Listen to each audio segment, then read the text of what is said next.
Magandang gabi mga kahuwan. Narito na ang weather update today.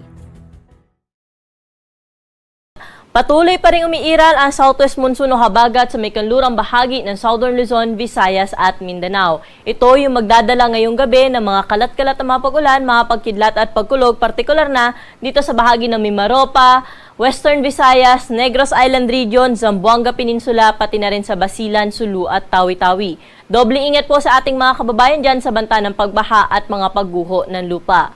Samantalang dito sa Metro Manila, pati na rin sa ibang bahagi pa na ating kapuluan, ngayong hapon hanggang mamayang gabi ay mataas rin ho ang tsansa ng paranas tayo ng mga panandaliang buhos ng pag-ulan. Dala po ito ng localized thunderstorm. Kapag may mga thunderstorm ho tayong inaasahan, yung mga pag-ulan nito ay tatagal ng 15 minutes hanggang 2 hours na po yung pinakamatagal. At doble ingat po sa ating mga kababayan dahil posible po ang heavy na mga pag-ulan dala ng thunderstorm. At may kasama rin ho ito mga pagkidlat at pagkulog, kaya doble ingat po sa ating mga kababayan lalo na po nasa labas ng kanilang mga tahanan. Samantala, update naman tayo sa binabantayan nating bagyo sa labas nating area of responsibility. Ito po ay si Typhoon na may international name na Shanshan. Huli natin namataan sa layong 1,725 kilometers east-northeast ng extreme northern Luzon. At kung makikita natin sa ating satellite imagery ay sobrang layo ho nito sa ating Philippine landmass, kaya wala itong direktang epekto sa anumang bahagi ng ating bansa. At malayo na nga rin ho ito kaya hindi natin naasahan na ito ay papasok sa ating area of responsibility. At para naman sa magiging lagay ng ating panahon bukas, dahil pa rin sa habagat, ang bahagi ng Mimaropa ay patuloy na makararanas ng maghapong makulimlim na panahon na may kasamang may hina hanggang sa tamtaman kung minsan ay malakas na bugso ng mga pag-ulan.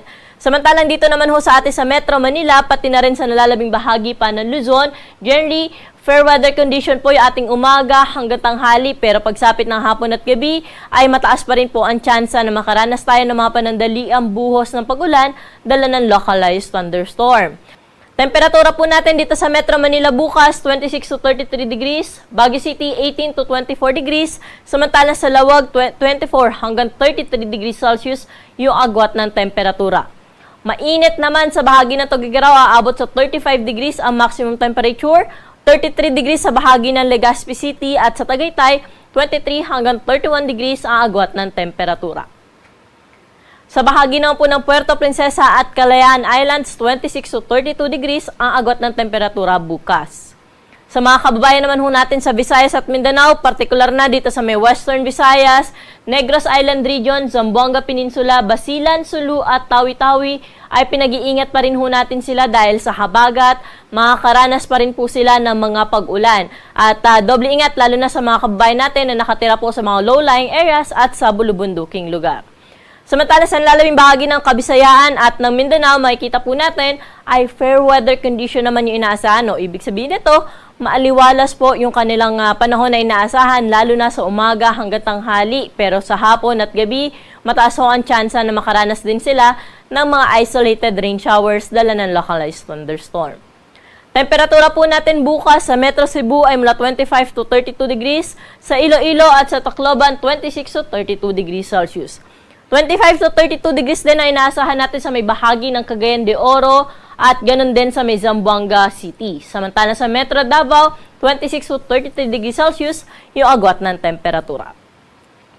Sa mga kababayan naman ho natin na maglalayag, magandang balita pa rin dahil wala ho tayong nakataas na gale warning sa anumang baybayin na ating karagatan at generally magiging banayad hanggang sa katamtaman lamang ang mga pag-alon. At ang araw po natin dito sa Kamaynilaan ay lulubog sa gap na 6:30 ng gabi at muli po itong sisikat bukas ng 5:44 ng umaga.